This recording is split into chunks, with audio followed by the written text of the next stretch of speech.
Praise the Lord. Hallelujah. സ്തോത്രം. കർത്താവായ യേശുക്രിസ്തുവിന്റെ പരിശുദ്ധ നാമത്തിന് നന്ദിയോടെ സ്തോത്രം ചെയ്യുന്നു.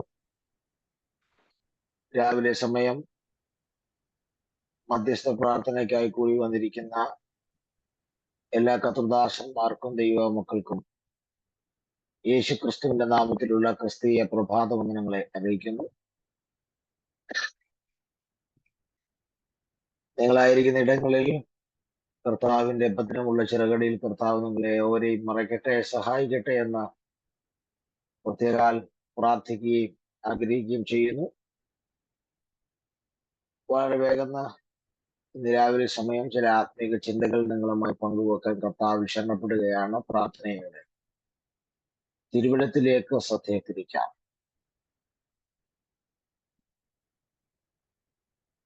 ദൈവം അനുവദിക്കുകയാണെങ്കിൽ ഇന്ന് മുതൽ ചില ദിവസങ്ങൾ 16-ാം സങ്കീർത്തനം ആസ്പദമാക്കിയുള്ള ഒരു പഠനം വിവിധ സീരീസുകളായി എപ്പിസോഡുകളിലായി നടത്തുവാൻ കർത്താവ് ശരണപ്പെടുകയാണ്. ആ സങ്കീർത്തനത്തിൽ നിന്ന് നമ്മുടെ ആത്മീക മേഖലയിൽ പ്രയോജനം നൽകുന്ന കുറെ കാര്യങ്ങൾ പരിശുദ്ധാത്മാവ് നമുക്ക് നിശ്ചയമായും വേർതിരിച്ച് നൽകിത്തരും. അതുകൊണ്ട് ഇന്നു മുതലുള്ള ചില സെക്ഷനുകൾ നാം ചിന്തിക്കാൻ പോകുന്നത് 16-ാം സങ്കീർത്തനത്തിൽ നിന്നാണ്. 16-ാം സങ്കീർത്തനം 11 വാക്യങ്ങൾ മാത്രമേ ഉള്ളെങ്കിലും അതിനകത്ത് കുറെ ആഴമേറിയ ആത്മിക സത്യങ്ങൾ പരിശുദ്ധാത്മാവ് ആലേഖനം ചെയ്തിട്ടുണ്ട്. നിശ്ചയമായി നമുക്ക് ആ ഭാഗങ്ങളിലേക്ക് പോകുവാൻ കർത്താവ് നമ്മെ സഹായിക്കട്ടെ.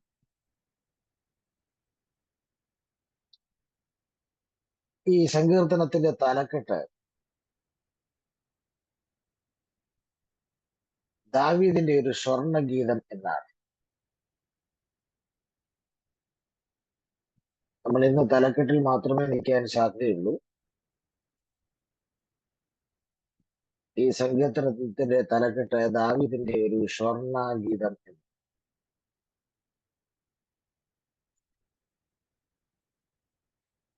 ഇവിടെ നമുക്ക് മനസ്സിലാക്കാൻ കഴിയുന്നത്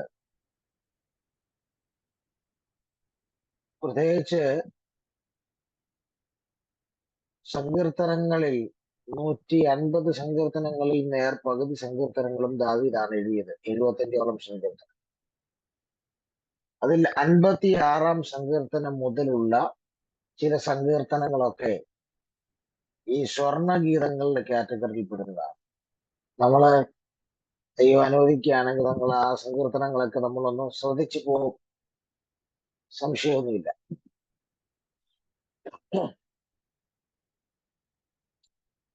അപ്പോൾ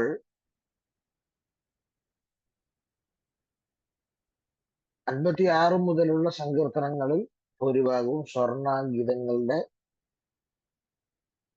സങ്കീർത്തനങ്ങളുടെ കാറ്റഗറിയിൽ പെടുന്നു.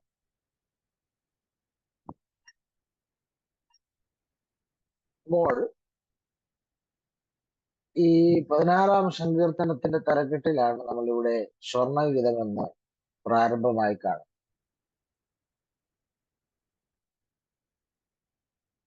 ഇതിന് നമ്മൾ ഇംഗ്ലീഷ് തർജ്ജമയില് അല്ലെങ്കിൽ ഹീബ്രു തർജ്ജമയിലൊക്കെ നോക്കിയാൽ, ഹീബ്രു ഇംഗ്ലീഷ് തർജ്ജമയിലൊക്കെ നോക്കിയാൽ സ്വർണഗീതം എന്നുള്ളതിന്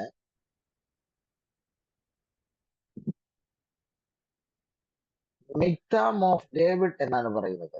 മിക്താം എന്നൊരു പദമാണ് പറയുന്നത്. MICHTAM, മിക്താം ഓഫ് ഡേവിഡ് എന്നാണ് പറയുന്നത്.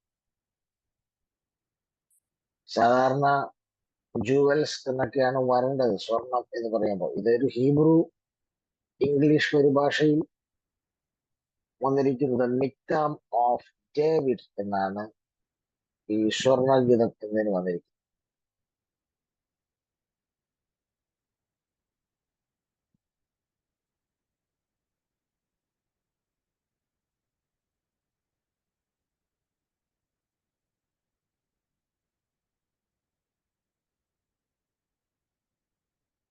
എന്താണ് ഈ മിക്താം?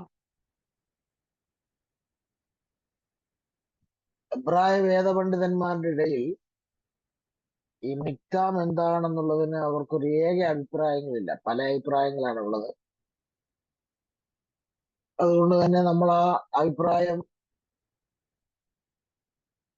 എടുക്കാതിരിക്കുന്നതാണ് നല്ലത്. കാരണം വിവിധ അഭിപ്രായങ്ങളാണ്. മിക്താം എന്താണെന്നുള്ളതിന് എബ്രായ പണ്ഡിതന്മാരുടെ ഇടയിൽ ഇന്ന് വരെ ഒരു ഏക അഭിപ്രായം ഉള്ളതായി കാണപ്പെടുന്നില്ല. അല്ലെങ്കിൽ എന്തുകൊണ്ടാണ് ഈ സങ്കീർത്തനത്തിന് ദാവീദിന്റെ ഒരു സ്വർണ്ണഗീതം അല്ലെങ്കിൽ മിക്താം എന്ന് കൊടുത്തിരിക്കുന്നത് എന്നുള്ളതിന് ഒരു ഏക അഭിപ്രായം വേദപണ്ഡിതന്മാരുടെ ഇടയിൽ ഇല്ല.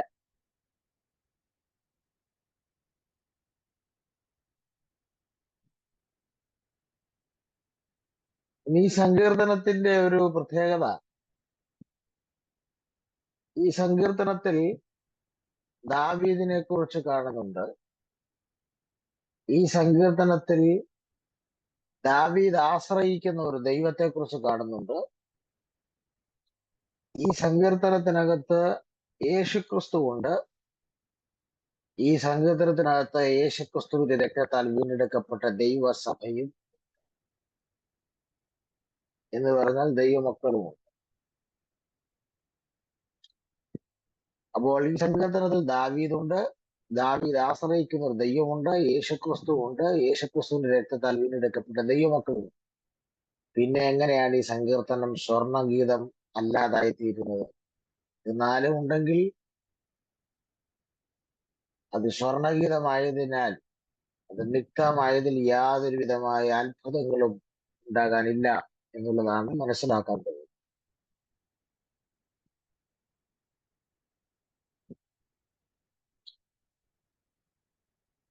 ഈ ഭാഗത്തുനിന്ന് അതിപ്രധാനമായും ചിന്തിക്കേണ്ട ചില മുഖവുരകളാണ് നമ്മൾ ഈ ഫസ്റ്റ് സീരീസിൽ നമ്മൾ മനസ്സിലാക്കാറുണ്ട്. ഇതൊരു നല്ല പഠനമാണ്. രാവിലെ മയക്കത്തിൽ ഉറക്കത്തിൽ ഇരുന്ന് കേൾക്കുന്നവർക്ക് ഇതുകൊണ്ട് വലിയ ഗുണമൊന്നും വരാൻ പോകുന്നില്ല. ഇതൊരു സീരിയസ് പഠനമായി അപ്രോച്ച് ചെയ്യുന്നവർക്ക് ഇത് ഒത്തിരി ഉപകാരപ്രദമാകും എന്നുള്ളത് തർക്കമൊന്നുമില്ല. നിങ്ങൾ ദൈവവചന പഠനം ഒരു മെസ്സേജ് കേൾക്കുമ്പോഴൊക്കെ മാക്സിമം വീഡിയോ ഓൺ ആക്കി കേൾക്കണം. കാരണം ഇപ്പൊ എന്റെ സ്ഥാനത്ത് നിങ്ങൾ ആരെങ്കിലും ആണ് ഇതിന് ഈ വചനം പഠിപ്പിക്കുന്നതെങ്കിൽ ഭൂരിഭാഗം ആളുകളും വീഡിയോ ഓഫ് ചെയ്തിരിക്കുമ്പോൾ, മുഖചിത്രം ഇല്ലാതിരിക്കുമ്പോൾ നിങ്ങൾക്ക് അതിന്റെ ബുദ്ധിമുട്ട് മനസ്സിലാക്കും. ഒരു നല്ല പഠനത്തിലേക്ക് വരുമ്പോൾ കുറച്ച് ഉഷാറായി നമ്മൾ ഇരുന്ന് ആ വചനം ശ്രവിക്കുന്നത് ഏറ്റവും മാന്യവും അനുഗ്രഹമായി.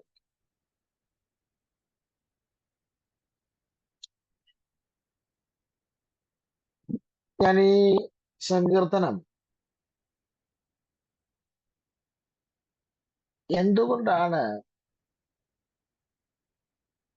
സ്വർണഗീതമായി മാറുന്നത് എന്നുള്ളത് ഒന്ന് എക്സ്പ്ലെയിൻ ചെയ്യാൻ താല്പര്യപ്പെടുക. അതിന്റെ പ്രധാനപ്പെട്ട ഒന്ന് രണ്ട് കാര്യങ്ങൾ, അത് ഞാൻ ഈ പറയുമ്പോൾ നിങ്ങൾ ഈ 16 സങ്കീർത്തനത്തെ മാത്രമായിട്ട് കണക്കാക്കരുത്. ദാവീദിന്റെ ഗീതങ്ങളിൽ ചിലത് സ്വർണഗീതമായി മാറിയതിന്റെ കാരണമായി പറയാൻ പറ്റുന്നത്. 16 സങ്കീർത്തനത്തെ മാത്രം ഉദ്ദേശിച്ചല്ല ഞാൻ പറയുന്നത്. എവിടെയൊക്കെ ദാവീദ് സ്വർണഗീതം പാടിയിട്ടുണ്ടോ അതിനെയൊക്കെ ഉദ്ദേശിച്ച് കോമണായി പറയുന്ന ഒരു സ്റ്റേറ്റ്മെന്റ് ആണ്. ഫൈനലി ഞാൻ 16 സങ്കീർത്തനം എന്തുകൊണ്ടാണ് സ്വർണഗീതമായതെന്ന് പറയും നിശ്ചയമായും.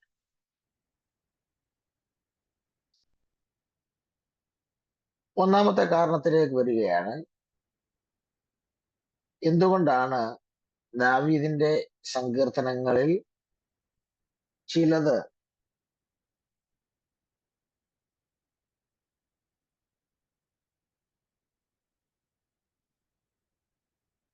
സ്വർണഗീതമായി മാറുവാനുള്ള കാരണം?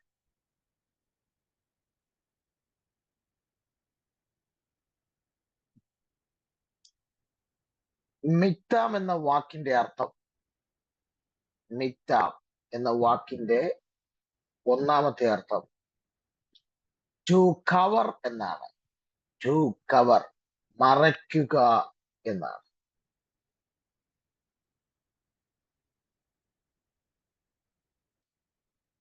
അപ്പോൾ ദാവീദ് മിക്താം അഥവാ സ്വർണഗീതം എന്ന രാഗത്തിൽ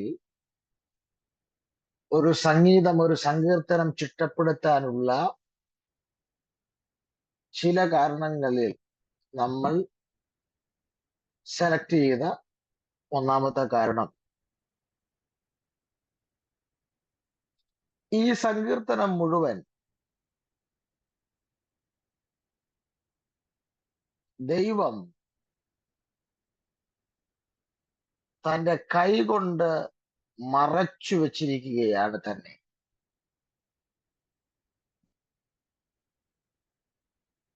ഈ സ്വർണ ഗീതങ്ങൾ മുഴുവൻ പരിശോധിച്ചാൽ ദൈവം തന്റെ കൈ കൊണ്ട് ഈ സങ്കീർത്തനങ്ങളിൽ മുഴുവൻ ദാവീദിനെ മറച്ചു വെച്ചിരിക്കുകയാണ്. ദൈവം തന്റെ കൈ കൊണ്ട് മറച്ചു വെച്ചിരിക്കുന്ന ദാവീദിന് ഇനി ഇതിനപ്പുറം ഒരു രാഗവും പറയാനില്ല, ഒരു താളവും പറയാനില്ല, ഒരു പല്ലവിയും പറയാൻ.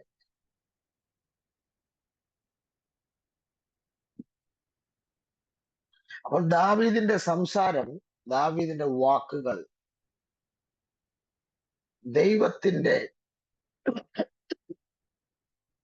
ദൈവത്തിന്റെ സുരക്ഷിതമായ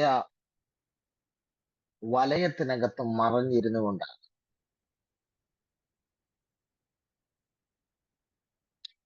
അപ്പോൾ ദൈവത്താൽ കവർ ചെയ്യപ്പെട്ടിരിക്കുന്ന ദാവീദിൽ നിന്നാണ് സ്വർണഗീതം പുറത്തു വരുന്നത്. അപ്പോൾ ദൈവത്താൽ വാക്കുകളും സംസാരങ്ങളും ഒക്കെ ദൈവത്താൽ കവർ ചെയ്യപ്പെടുന്ന ഒരുവനിൽ നിന്ന് മാത്രമേ സ്വർണഗീതം പുറത്തു വരൂ.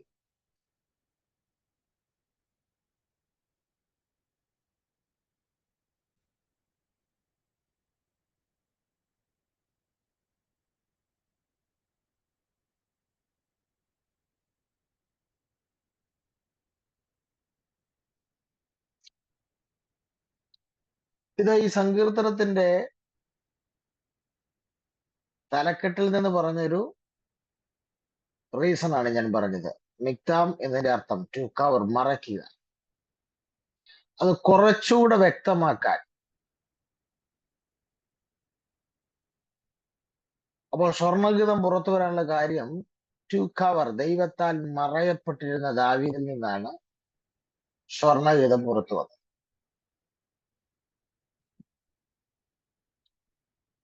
രണ്ടാമത്തെ ഒരു കാരണം നമുക്ക് നോക്കാം. രണ്ടാമത്തെ കാരണം നോക്കാൻ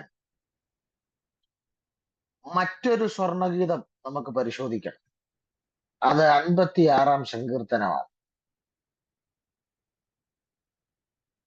56-ാം സങ്കീർത്തനം. അതിന്റെ തലക്കെട്ട് മാത്രം നോക്കിയാൽ മതി. ഹെഡിങ്: ദൂരസ്ഥന്മാരുടെ ഇടയിൽ മിണ്ടാത്ത പ്രാവ് എന്ന രാഗത്തിൽ ദാവീദിന്റെ ഒരു സ്വർണ ഗീതം. ഇത് സ്വർണഗീതമാണ്, പക്ഷെ രാഗം ദൂരസ്ഥന്മാരുടെ ഇടയിൽ മിണ്ടാത്ത പ്രാവ് എന്നതാണ്.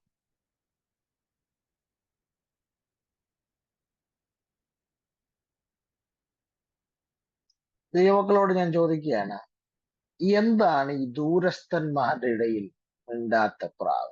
നമ്മൾ ഒത്തിരി കേട്ടിട്ടുള്ളതാ. ഞായറാഴ്ചകളിൽ സങ്കീർത്തനം തന്നെ പല സ്ഥലങ്ങളിലും നിർബന്ധിതമാണ്. അങ്ങനെയാണെങ്കിൽ എന്താണ് ഈ ദൂരസ്ഥന്മാരുടെ ഇടയിലെ മിണ്ടാത്ത പ്രാവ്? ഞാൻ അതൊന്ന് ചെറുതായിട്ട് എക്സ്പ്ലെയിൻ ചെയ്യുക. നമ്മൾ സ്നേഹിക്കുന്ന, നമ്മൾ ബഹുമാനിക്കുന്ന ഒരാൾ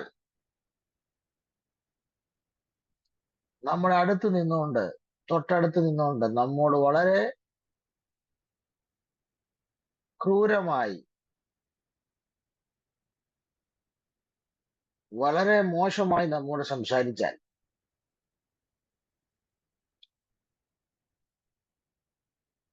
നമുക്ക് തിരിച്ചു മറുപടി പറയാനുള്ള അവസരവും പവറും അധികാരവും ഉണ്ടെങ്കിൽ പോലും നമ്മൾ പലപ്പോഴും ഒന്നും പറയുകയില്ല. കാരണം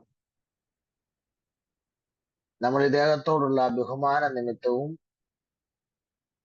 അദ്ദേഹത്തോടുള്ള സ്നേഹത്തിന്റെ ആഴം നിമിത്തവും നമ്മൾ പലപ്പോഴും പറയും,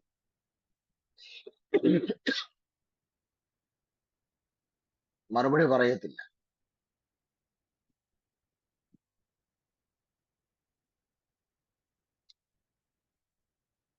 തെറ്റ് അദ്ദേഹത്തിന്റെ ആകാം, പക്ഷേ നമ്മൾ സംസാരിക്കാൻ മുതിരുകയും. നിങ്ങൾ ഒരാളായിരിക്കാം, എന്റെ വീട്ടിൽ വന്നു, ഞാൻ നിങ്ങളെ ഒത്തിരി സ്നേഹിക്കുന്നുണ്ട്, ഞാൻ നിങ്ങളെ ഒത്തിരി ബഹുമാനിക്കുന്നുണ്ട്, റെസ്പെക്ട് ചെയ്യുന്നു. നിങ്ങളിൽ നിന്ന് ഞാൻ ഇതൊന്നും പ്രതീക്ഷിക്കുന്നില്ല. പക്ഷെ പ്രതീക്ഷിക്കാത്ത സമയത്ത് നിങ്ങൾ വളരെ പെട്ടെന്ന് എന്നോട് ചൂടായി, വളരെ ക്രൂരമായി സംസാരിച്ചു. പക്ഷെ ഞാൻ ഷോക്കായി കാണും. പക്ഷേ ഷോക്കായി എന്നുള്ളതിനപ്പുറം ഇത് എന്റെ വീടാണ്. എനിക്ക് എന്തും എത്ര ശബ്ദത്തിൽ സംസാരിക്കാം, അതിനുള്ള അധികാരവും പവറും ഒക്കെ എനിക്കുണ്ട്. പക്ഷേ നിങ്ങളോടുള്ള സ്നേഹവും ബഹുമാനവും നിമിത്തം, ബഹുമാനമാണ് ഏറ്റവും കൂടുതൽ, ബഹുമാനവും നിമിത്തം ഞാന് ഒരക്ഷരം പോലും ക്രൂരമായ നിങ്ങളുടെ വാക്കുകൾ കേട്ടിട്ടോ തിരിച്ച് പ്രതികരിച്ചില്ല. പക്ഷെ നമ്മൾ പ്രതികരിക്കും, മനസ്സിൽ നമ്മൾ സംസാരിക്കും.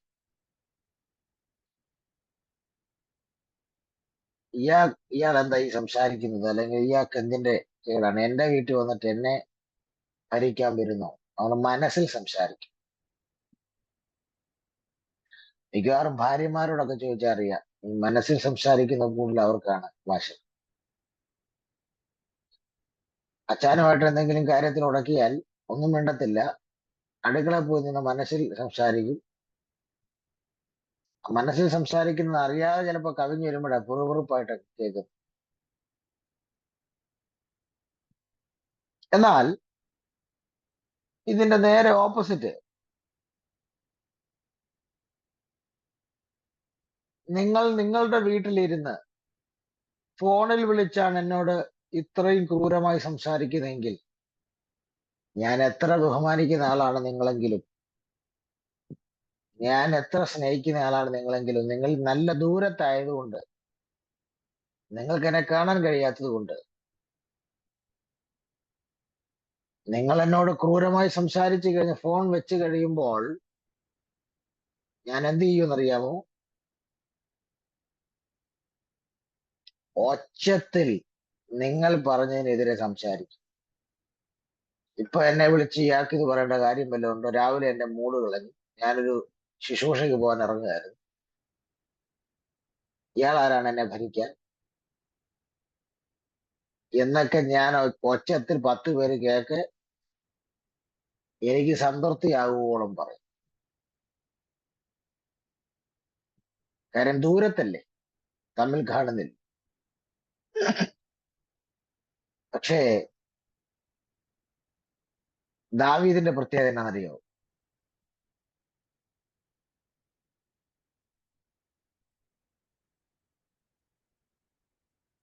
ദാവീദ് സമീപസ്ഥന്മാരുടെ ഇടയിൽ മാത്രമല്ല മിണ്ടാത്ത പ്രാവ്, ദൂരസ്ഥന്മാരുടെ ഇടയിലും മിണ്ടാത്ത പ്രാവാണ്. ഇതായിരിക്കണം ഒരു ദൈവ പൈതൽ. നോട്ട് ചെയ്തു, ഇതായിരിക്കണം ഒരു ദൈവ പൈതൽ എന്ന് പറഞ്ഞാൽ, നിങ്ങൾക്ക് ഉച്ചത്തിൽ സംസാരിക്കാനും നിങ്ങൾക്ക് പ്രതികരിക്കാനും ശത്രുവിന് നേരെ വാ തുറന്ന് സംസാരിക്കാനുമുള്ള മുഴുവൻ സ്വാതന്ത്ര്യവും നിങ്ങൾക്കുള്ളപ്പോൾ തന്നെ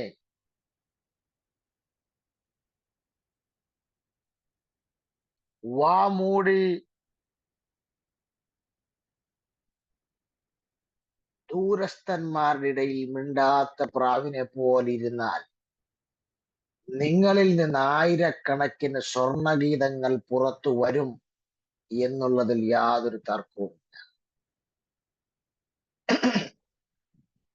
എന്ന് പറഞ്ഞാൽ നിങ്ങളുടെ വീട്ടിലിരുന്നാണ് നിങ്ങൾക്ക് ഇഷ്ടം പോലെ ആളെ കുറിച്ച് കുറ്റം പറയാം. നിങ്ങൾ എത്ര സ്നേഹിക്കുന്ന ആളാണെങ്കിലും, നിങ്ങളെ സ്നേഹിക്കുന്ന ആളാണെങ്കിലും, നിങ്ങൾ എത്ര ബഹുമാനിക്കുന്ന ആളാണെങ്കിലും, നിങ്ങളുടെ വീട്ടിലിരുന്ന് ഉച്ചത്തിൽ എന്നാ പുള്ളിയുടെ കുറ്റം പറഞ്ഞാലും അയാൾ കേൾക്കാനില്ല, അയാൾ അറിയത്തില്ല. പക്ഷെ നിങ്ങൾക്ക് ഒച്ചത്തിൽ പറയാനോ ഒക്കെ ഉള്ള സ്വാതന്ത്ര്യമുണ്ട്. അടുത്താണെങ്കിലല്ലേ കേൾക്കുകയുള്ളൂ, മനസ്സിൽ പറയുകയുള്ളൂ. പക്ഷെ ഇപ്പോൾ എന്തിനും സ്വാതന്ത്ര്യമുണ്ട്. പക്ഷേ ആരും കേൾക്കുന്നില്ലെങ്കിൽ പോലും, ഉച്ചത്തിൽ പറയാൻ സ്വാതന്ത്ര്യമുണ്ടെങ്കിൽ പോലും, നിങ്ങളുടെ വായെ പൊത്തി ആ ദൂരസ്ഥന്മാരുടെ മിണ്ടാത്ത പ്രാവിനെ പോലിരിക്കുമെങ്കിൽ 2024 നിങ്ങളുടെ അതരങ്ങളിലൂടെ സ്വർണഗീതങ്ങൾ പുറത്തു വരും. മിക്താം നിങ്ങളുടെ അതരങ്ങളിലൂടെ പുറത്തു വരാൻ പോവുകയാണ്. അങ്ങനെ ഇരുന്നവരിലൂടെ ഇതൊക്കെ വന്നിട്ടുള്ളൂ. അങ്ങനെ ഇരുന്നവരെ ഇതിനൊക്കെ വില കൊടുത്തിട്ടുള്ളൂ. സ്തോത്രം. ഞാന് ഒന്ന് രണ്ട് കാര്യങ്ങൾ കൂടെ പറഞ്ഞ്, ശരിയല്ലേ, ദാവീദിന് വാ തുറന്ന് സംസാരിക്കാനുള്ള സ്വാതന്ത്ര്യമുണ്ട്. തന്റെ ശത്രുക്കൾക്ക് നേരെ വാ തുറന്ന് സംസാരിക്കാൻ സ്വാതന്ത്ര്യമുണ്ട്. ആരും കേൾക്കത്തില്ല. കുറച്ച് പക്ഷികൾ കേട്ടേക്കാം, കുറച്ച് മൃഗങ്ങൾ കേട്ടേക്കാം, കുറച്ച് വൃക്ഷലതാദികൾ കേട്ടേക്കാം. കാരണം ദാവീദ് കാട്ടില്ല കൂടുതൽ. സഹോദരന്മാർക്കെതിരെ സംസാരിക്കാം, അപ്പനെതിരെ സംസാരിക്കാം, തന്നെ ഒഴിവാക്കിയവർക്കെതിരെ സംസാരിക്കാം, നിത്യശത്രുവായ ശൗലിനെതിരെ വേണേലും സംസാരിക്കാം. പക്ഷേ ദാവീദ് ആരും കേൾക്കാനില്ല. താൻ എന്നാ പറഞ്ഞാലും ഒരു മനുഷ്യൻ കേൾക്കാനില്ല. എനിക്ക് ധൈര്യമായിട്ട് 10 വർത്താനം പറയാം. പക്ഷേ ദാവീദ് ആരും കേൾക്കാനില്ലെങ്കിലും, ആരും അറിയാനില്ലെങ്കിലും, ദാവീദ് അവിടെ മിണ്ടാത്ത പ്രാവായിരിക്കുകയാണ്.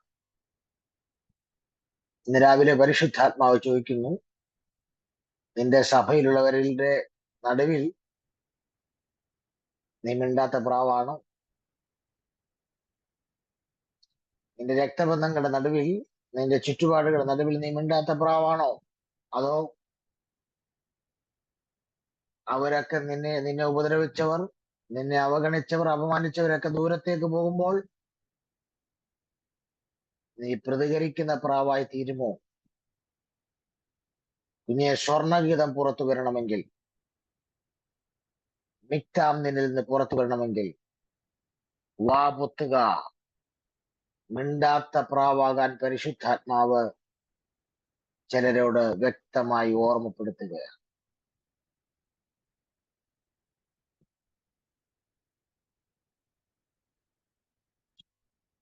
സ്തോത്രം.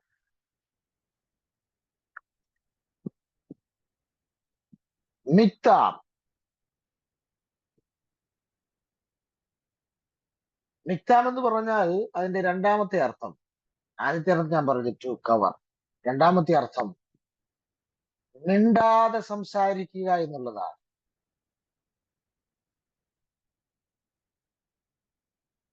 മിണ്ടാതെ സംസാരിക്കുക.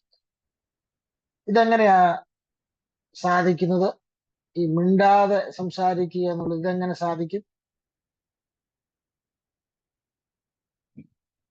എബ്രായ ഭാഷയിലെ ഇതിന്റെ അർത്ഥം, എബ്രായ ഭാഷയിലെ ഇതിന്റെ അർത്ഥം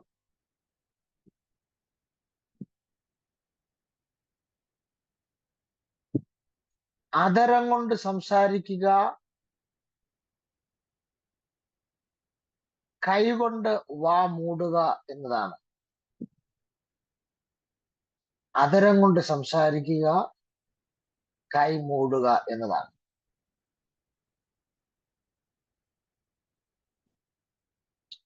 ഇത് കൂടുതലും നിങ്ങൾ കണ്ടിരിക്കാൻ വഴിയില്ല ഇങ്ങനെയുള്ള സംസാരം. എന്നാൽ പഴയ കാലങ്ങളിൽ നമ്മുടെ പിതാക്കന്മാരുടെയൊക്കെ കാലങ്ങളിൽ, അടിയാൻ കുടിയാൻ കാലഘട്ടം കേരളത്തിലൊക്കെ നിലനിന്ന കാലഘട്ടത്തിൽ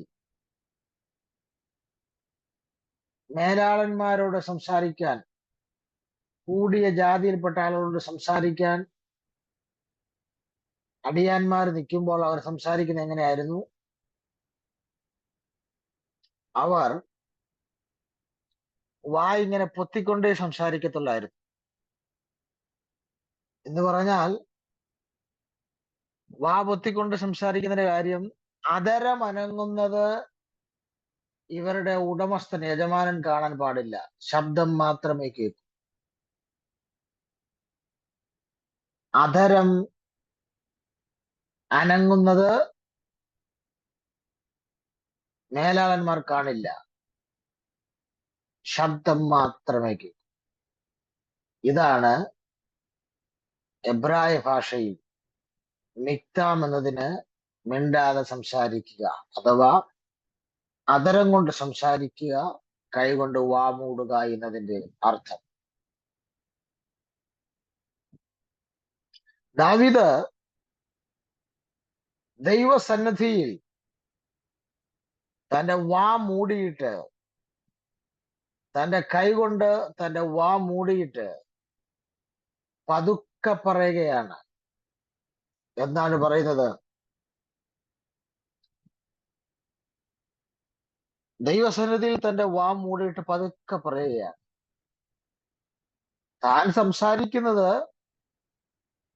താൻ മാത്രം കേട്ടാ മതി, വേറെ ആരും കേൾക്കണ്ട. മൂടുകയാണ്.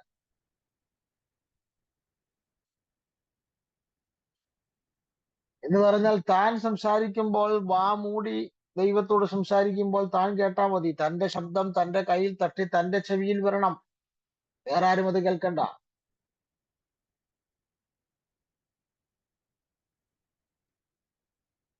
എന്ന് പറഞ്ഞാൽ ദാവീദ് തന്നോട് തന്നെ സംസാരിക്കുകയാണ്. മൂടിയിട്ട് സംസാരിക്കുമ്പോൾ തന്റെ ശബ്ദം തന്റെ കയ്യിൽ തട്ടി തന്റെ കാതിൽ തന്നെ വരികയാണ്. പുറത്താരും അത് കേൾക്കുന്നില്ല, തന്നോട് തന്നെ സംസാരിക്കുകയാണ്. നിങ്ങൾ നിങ്ങളെ ട്രെയിൻ ചെയ്തിട്ടുണ്ടോ?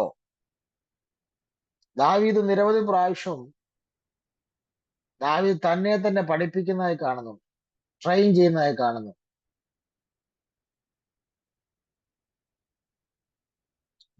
സങ്കീർത്തനം എനിക്ക് വ്യക്തമായിട്ട് ഓർമ്മയില്ല, എങ്കിലും ദാവീദ് പലപ്പോഴും തന്നെ പഠിപ്പിക്കുന്നുണ്ട്. എൻ മനമേ സ്വസ്ഥമായിരിക്ക. ദാവീദ് തന്നോട് തന്നെ പറയുക, കണ്ടോ, തന്നെ പഠിപ്പിക്കുക, തന്നെ ട്രെയിൻ ചെയ്യുക. എൻ മനമേ അവന്റെ ഉപകാരങ്ങൾ മറക്കരുത്. കണ്ടോ, ഇതൊക്കെ മറ്റുള്ളവരോടല്ല ദാവീദ് പറയുന്നത്, തന്നോട് തന്നെ പറഞ്ഞുറപ്പിക്കുന്നു, തന്നെ തന്നെ ട്രെയിൻ ചെയ്യിക്കുന്നു, തന്നെ തന്നെ ബോധ്യപ്പെടുത്തുന്നു. സെൽഫ് ആയിട്ടുള്ള ട്രെയിനിങ് ആണ്. അതാണ് ഈ അധരം പൊത്തിക്കൊണ്ട്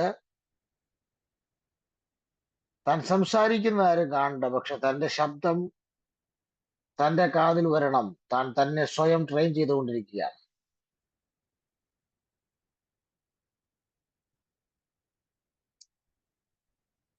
ദാവീദ് പലപ്പോഴും തന്നെ പണിതുകൊണ്ടിരിക്കുന്നു, തന്നെ ട്രെയിൻ ചെയ്യുക, തന്നെ സെൽഫായിട്ട് പണിയുക. പുതിയ നിയമത്തിൽ പൗലോസ് ആകട്ടെ, യൂദായുടെ ലേഖനത്തിലാകട്ടെ, ഇതൊക്കെ പറയുന്നത് നിങ്ങൾക്ക് തന്നെ ആത്മീക വർധനവ് വരുത്തണമെന്നാണ്. അത് അന്യഭാഷ സംസാരിച്ചുകൊണ്ട് മാത്രമുള്ള കാര്യമല്ല പറയുന്നത്. നിങ്ങൾക്ക് തന്നെ ആത്മീക വർധനവ്, നിങ്ങൾ നിങ്ങളെ സ്വയം പഠിപ്പിക്കണം, നിങ്ങളെ സ്വയം ചിലത് പറഞ്ഞു മനസ്സിലാക്കണം, നിങ്ങളെ ചില കാര്യങ്ങളിൽ സെൽഫ് ട്രെയിനിങ് നിങ്ങൾക്ക് കൊടുക്കണം, നിങ്ങൾക്ക് തന്നെ ബൈബിൾ ക്ലാസ് എടുക്കണം.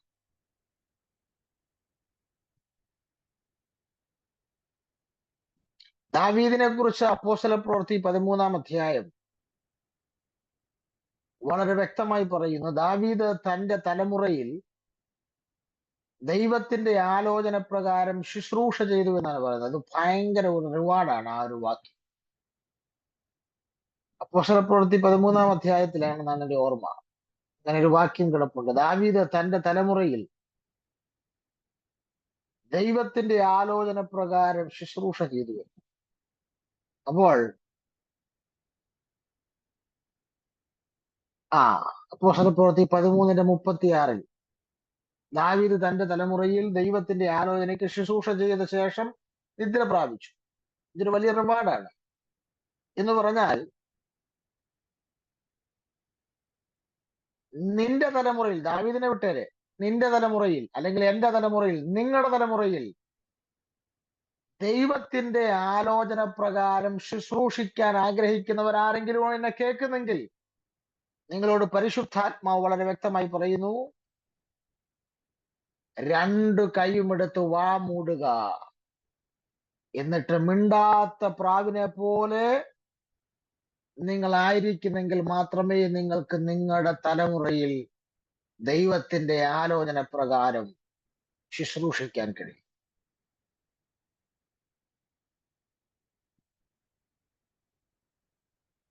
തൊടുന്നേരം പിടിക്കുന്നതെല്ലാം പ്രതികരിക്കുന്ന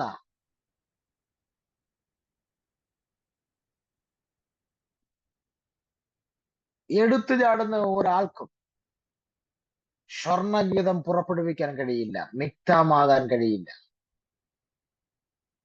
ദൈവത്തിന്റെ ആലോചനയിൽ ശുശ്രൂഷിക്കാൻ കഴിയില്ല. പകരം നിങ്ങളുടെ തലമുറയിൽ നിങ്ങൾ ദൈവത്തിന്റെ ആലോചന പ്രകാരം ശുശ്രൂഷിച്ചു എന്ന് പരിശുദ്ധാത്മാവ് നിങ്ങളെ കുറിച്ചിടണമെങ്കിൽ രണ്ട് കൈമെടുത്ത് വാ പൊത്തിയിട്ട് ചിലതിന്റെ നടുവിൽ മിണ്ടാത്ത പ്രാവിനെ പോലെ നിങ്ങൾ ഇരിക്കുക. അങ്ങനെയെങ്കിൽ നിശ്ചയമാണ് നിങ്ങൾക്ക് ഉറപ്പായും ദൈവത്തിന്റെ ആലോചന പ്രകാരം നിങ്ങളുടെ തലമുറയിൽ ശുശ്രൂഷിക്കുവാൻ കഴിയും. സ്തോത്രം.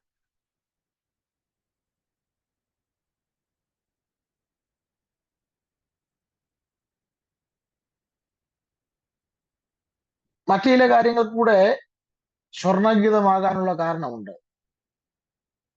രണ്ട് കാര്യങ്ങളെ ഞാൻ പറഞ്ഞുള്ളൂ. ഒന്ന്, ടു കവർ, ദൈവത്തിന്റെ മറവിനകത്തിരുന്നത് കൊണ്ടാണ് സ്വർണഗീതം വന്നത്. രണ്ട്, ദൂരസ്ഥന്മാരുടെ ഇടയിൽ മിണ്ടാത്ത പ്രാവിനെ പോലെ ഇരുന്നു. മൂന്നാമത് ഒന്നുകൂടെ വേണമെങ്കിൽ നമുക്ക് ചേർക്കാം. എന്താണ്?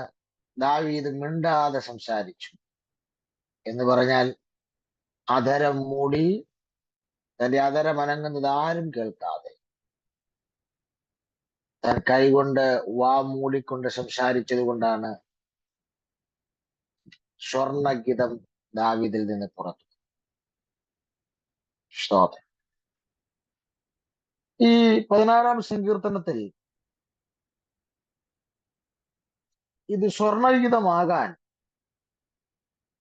പ്രധാനപ്പെട്ട 6 രഹസ്യങ്ങൾ ഈ സങ്കീർത്തനത്തിലുണ്ട്.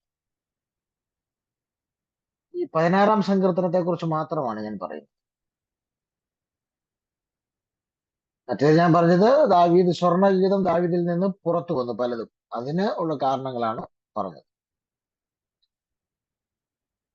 ഇനി നമുക്ക് പല കാരണങ്ങൾ കണ്ടെത്താം. കാരണം 56-ാം സങ്കീർത്തനം മാത്രമല്ല, 57-ാം സങ്കീർത്തനത്തിലും അതും തുടങ്ങുന്നത് ദാവീദിന്റെ ഒരു സ്വർണഗീതം, നശിപ്പിക്കരുത് എന്ന രാഗത്തിൽ. നമുക്കറിയാം, ദാവീദ് ശൗലിനെ ഭയന്ന് ശൗലിന്റെ മുമ്പിൽ നിന്ന് ഗുഹയിലേക്ക് ഓടിപ്പോയ കാലത്താണ്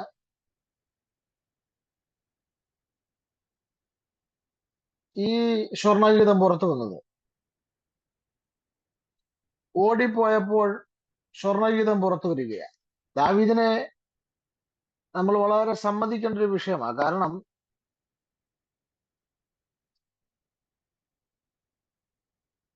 ദാവീദ്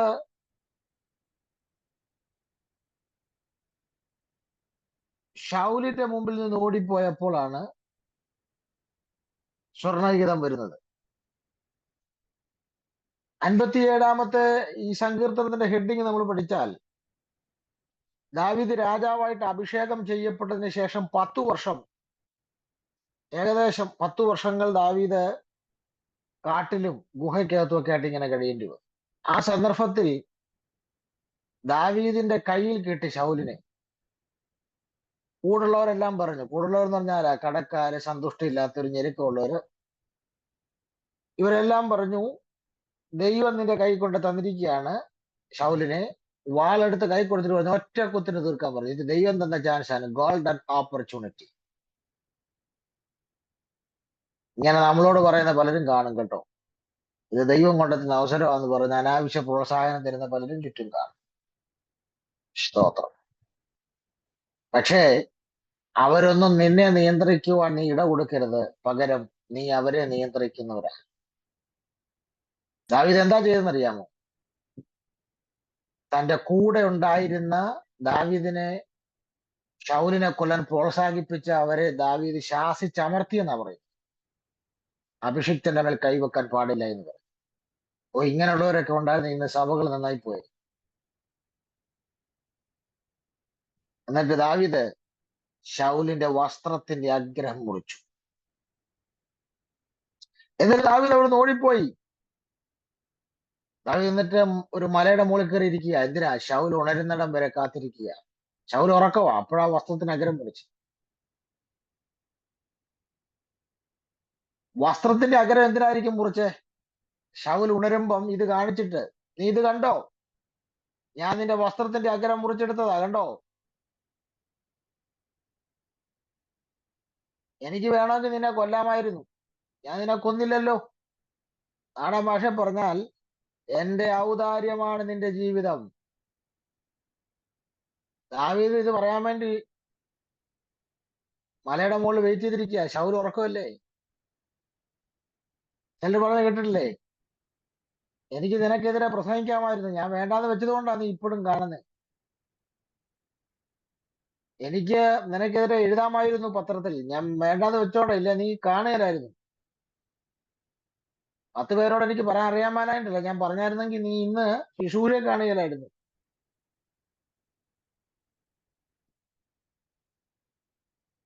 ദാവീദ് വസ്ത്രത്തിന്റെ അഗ്രം മുറിച്ചെടുത്ത് മലയിൽ കയറി ഇരിക്കുക. ശൗൽ ഉണരുന്ന കാത്ത്. എന്തിനാ? നിന്നെ എനിക്ക് വേണേ കൊല്ലായിരുന്നു, എന്റെ അവതാരം കൊണ്ടാണ് നീ ഇപ്പൊ ജീവിച്ചിരിക്കുന്ന, ഓർത്തോണം. പക്ഷേ ദാവീദിനത് പറയാൻ ദൈവം സമ്മതിച്ചില്ല. ശൗലിനോട് അത് പറയാൻ ദൈവം സമ്മതിച്ചില്ല. പറയണമെന്ന് ആഗ്രഹം ഉണ്ടായിരിക്കാം, പക്ഷെ പറയാൻ സമ്മതിച്ചില്ല. പകരം എന്താ സംഭവിച്ചെന്നറിയാം? അവിടെ പരിശുദ്ധാത്മാവ് എഴുതിയിരിക്കുന്നത്, ശൗലിന്റെ അഗ്രം മുറിച്ച സമയം മുതൽ, ശൗലിന്റെ വസ്ത്രത്തിന്റെ അഗ്രം മുറിച്ച സമയം മുതൽ ദാവീദിന്റെ മനസാക്ഷിയിൽ കുത്തിത്തുടങ്ങിയെന്ന്. അയ്യോ, ഇവിടെ കൂളായിട്ട് ഒരു ദൈവദാസന്റെ തല വെട്ടിയിട്ട് പോലും ഇവിടെ മനസാക്ഷി കുത്തില്ലാതെ കത്രുമേശയും എടുത്ത് കത്രുമേശയിലെ അപ്പമൊക്കെ ബോണ്ട തിന്നുന്ന ലാഘവത്തിൽ കഴിച്ചിട്ട് പോകുന്ന ആളുകളുടെ എണ്ണം വർദ്ധിച്ചുകൊണ്ടിരിക്കുക.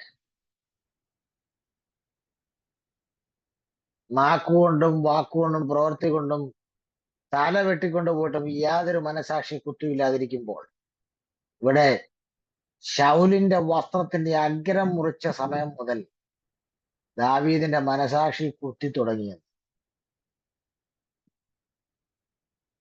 എന്റെ പൊന്ന് സഹോദരന്മാരെ, പൊന്ന് ദൈവദാസന്മാരെ, നമ്മുടെ മനസാക്ഷിക്കകത്ത് ഇതുപോലെ കുത്തലുണ്ടായിരുന്നെങ്കിൽ 1000 സ്വർണ്ണഗീതങ്ങൾ നമ്മളിൽ നിന്ന് പുറത്തു വന്നേ. നമ്മളിൽ നിന്ന് സ്വർണ്ണഗീതങ്ങൾ പുറത്തു വരാത്തതിന്റെ കാരണം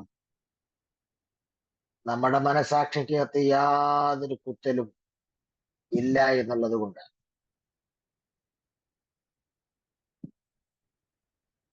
സ്തോത്രം. നിങ്ങൾ 58-ാം സങ്കീർത്തനം നോക്കിയോ, 59-ാം സങ്കീർത്തനം നോക്കിയോ, ഇവിടെ എല്ലാം സ്വർണ്ണഗീതങ്ങളാണ്. നശിപ്പിക്കരുത് എന്ന രാഗത്തിൽ തന്നെയാണ്. അപ്പോൾ ഇന്ന് രാവിലെ ദൈവാത്മാവ് നിങ്ങളോട് പറയുന്നു, ദൈവത്തിന്റെ മറവിലിരിക്കെ സ്വർണ്ണഗീതം നിന്നിലൂടെ പുറത്തു വരും. ദൂരസ്ഥന്മാരുടെ ഇടയിൽ മിണ്ടാത്ത പ്രാവായിരിക്കെ സ്വർണ്ണഗീതം പുറത്തു. അതരത്തെ കൈകൊണ്ട് മൂടിവെക്ക്, നിന്നിൽ നിന്ന് സ്വർണഗീതം പുറത്തു വരും. മനസാക്ഷിയിൽ കുത്തുള്ളവനായി ജീവിക്കുക. ചില സ്വർണഗീതങ്ങൾ, ചില മിക്താം നിങ്ങളിലൂടെ പുറത്തു കൊണ്ടുവരാൻ, നിങ്ങളുടെ തലമുറയിൽ ദൈവാലോചനയ്ക്ക് ശുശ്രൂഷിച്ചു മരിച്ചു എന്നുള്ള റിവാർഡിന് നിങ്ങൾ അർഹരായി തീരാൻ പോകുകയാണ്. അതിനായി നമുക്ക് നമ്മെ തന്നെ ഒരുക്കാം. കർത്താവ് നമ്മെ ധാരാളം സഹായിക്കട്ടെ. നമുക്ക് അടുത്ത ദിവസം ഈ സ്വർണഗീതം കുറച്ചുകൂടെ ഡീപ്പായി പഠിക്കാം. ദൈവം നമ്മെ സഹായിക്കട്ടെ. God bless you. പ്രാർത്ഥനയ്ക്കായി തലകൾ വണക്കാം. മഹാദൈവമേ, സ്വർഗീയ പിതാവ്, തിരുവഴുത്തുകൾക്കായി സ്തോത്രം. വചനം അങ്ങയുടേത്, ആത്മാവ് ഞങ്ങൾക്ക് വിഭാഗിച്ച് നൽകിയതിനായി സ്തോത്രം. ഈ വചനത്തിന്റെ വിത്ത് ഇവിടെ ഹൃദയത്തിൽ ജ്വലിക്കട്ടെ, കത്തട്ടെ. പരിശുദ്ധാത്മാവിന് പണിയേണ്ടതിനായി പ്രാർത്ഥിക്കും. ദൂരസ്ഥന്മാരുടെ ഇടയിൽ മിണ്ടാത്ത പ്രാവായിരിക്കാൻ ദൈവാത്മാവിനെ സഹായിക്കണം.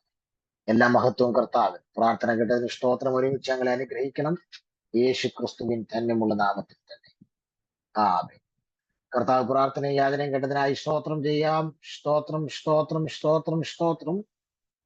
പിതൃപുത്ര പരിശുദ്ധാത്മാകാം ത്രിയേക ദൈവത്തിന്റെ കൃപയും സമാധാനങ്ങളും ആശീർവാദങ്ങളും പ്രാർത്ഥിച്ച വിഷയങ്ങളോടും കേട്ട വചനത്തോടും പിരിയുന്ന നാം ഓരോരുത്തരോടും ദൂരത്തും ചാരത്തുമുള്ള എല്ലാ വിശുദ്ധന്മാരും കർത്താവായ യേശുക്രിസ്തുവിന്റെ രണ്ടാമത്തെ മേഘപ്രത്യക്ഷതയും ഉണ്ടായിരിക്കും. ആമേൻ. യേശുക്രിസ്തു മുഖാന്തരം ഇന്ന് രാവിലെ ജയ നൽകി പിതാവിന് ശക്തിയോടെ ശ്രദ്ധിക്കാം. Hallelujah, hallelujah, hallelujah. ആമേൻ. കർത്താവായ യേശുവേ, വേഗം വരണമേ. എല്ലാവർക്കും വന്ദനം, സമാധാനം. കർത്താവ് വചനങ്ങളാൽ സഹായിക്കട്ടെ. God bless you.